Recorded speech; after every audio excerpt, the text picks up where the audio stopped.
Hello everyone, my name is Mohammad Sahil and I am currently studying in Shri Venkateshwara College of Engineering, Bangalore, first year Electronics and Communication Engineering. In this video, we will going to learn chemistry. In chemistry, we will discuss about nanomaterials, introduction to nanomaterials, properties of nanomaterials, preparation of nanomaterials, and application of the nanomaterials. In the application, we will learn nanofibers, nanophotonics, and nanosensors. And let's go to the introduction to nanomaterials. What are nanomaterials? Nanomaterials are materials with structural features on nanometer scale 1 to 100 nanometer, which give them unique property like high surface to volume ratio, enhanced reactivity, distinct optical, electrical and mechanical characteristics. They can be classified based on their structure. Example, nanoparticles, nanofibers and nanosensors. And let's go to the properties of nanomaterials. The first property is high surface area. The large surface to volume ratio enhance reactivity and absorption property. The second property is size dependent property. Optical, electrical and mechanical characteristics change with the size. And third property is quantum effect. Unique electronic and optical behaviors due to quantum confinement. And fourth property is mechanical strength.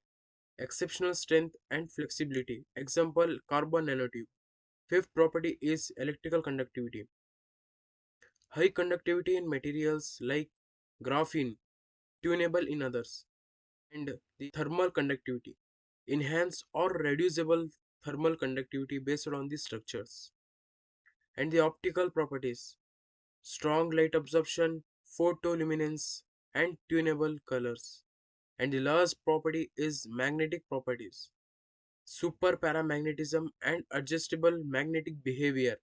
These are the properties of the nanomaterials. And move on to the preparations. How can we prepare the nanomaterials? The first preparation method is by mechanical milling. By grinding bulk material to nanoscale, we can prepare the nanomaterials. The second preparation is lithography. By creating nanostructures using mask and etching. By and we can prepare the nanomaterials by laser ablation by using lasers to vaporize material into nanomaterial particles. The and we can prepare by chemical vapor depositions by depositing material on a substrate. And the very important is sol gel process. In this process, the forming nanoparticles from liquid precursors. And we can prepare by self assembly. Molecules spontaneously form organized nanostructures. And the final preparation of nanomaterials are electrochemical deposition using electrolysis to grow nanostructures. And let's move on to the applications of nanomaterials. The first application is nanofibers. Nanofibers are fibers with diameters in nanometer range less than 100 nanometer. They are produced using methods like electrospinning, self-assembly, or phase separation. And what are its application and its uses? The first application is filtration. Air and water purification filters. We can use nanofibers. In medicines, also we can use nanofibers like drug delivery system, wound dressing, and tissue scaffolds. And energy purpose such as battery separators and fuel cell components. And in textiles also we are using like functional fabrics with antibacterial or water repellent properties. And let's move on to the nanophotonics and its applications. Nanophotonics, it is the study and application of light matter interaction at the nanoscale.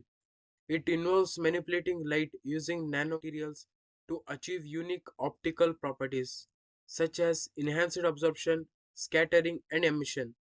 At the nanoscale, the behavior of light can be controlled in ways that are not possible with bulk materials.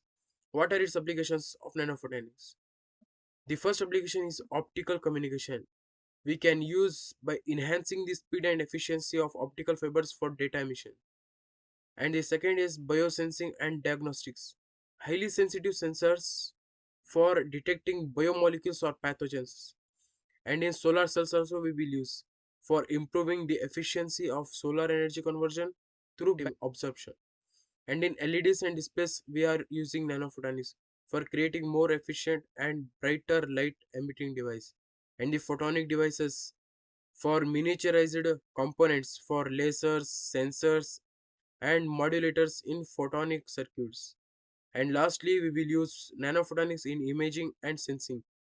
Enhanced resolution for imaging techniques like fluorescence, microscopy, or optical imaging. And let's move on to the nanosensors. Nanosensors are the future of sensing. Nanosensors are devices that are nanomaterials or nanostructures to detect, measure physical, chemical, or biological properties at the nanoscale.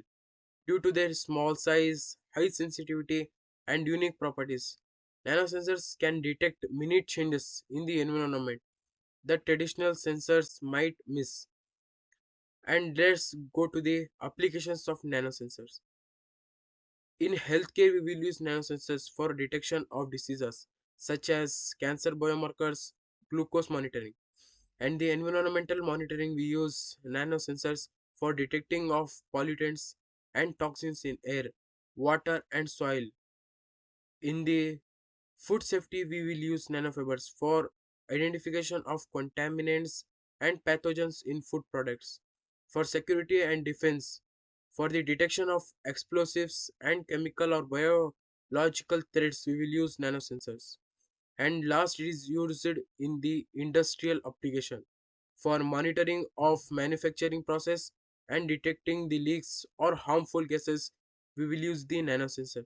And let's move on to the conclusion. Nanophotonics has a profound impact on various fields, driven by its ability to manipulate light at the nanoscale, unlocking new possibilities in technology and science. By enabling precise control over optical properties, it enhances performance in communication systems, energy harvesting, healthcare diagnostics, and material development. As a research advances, the integration of nanophotonics into everyday technologies will continue to drive innovation, opening new frontier in fields such as telecommunication, computing, renewable energy, and biomedical applications. Thank you for watching my video.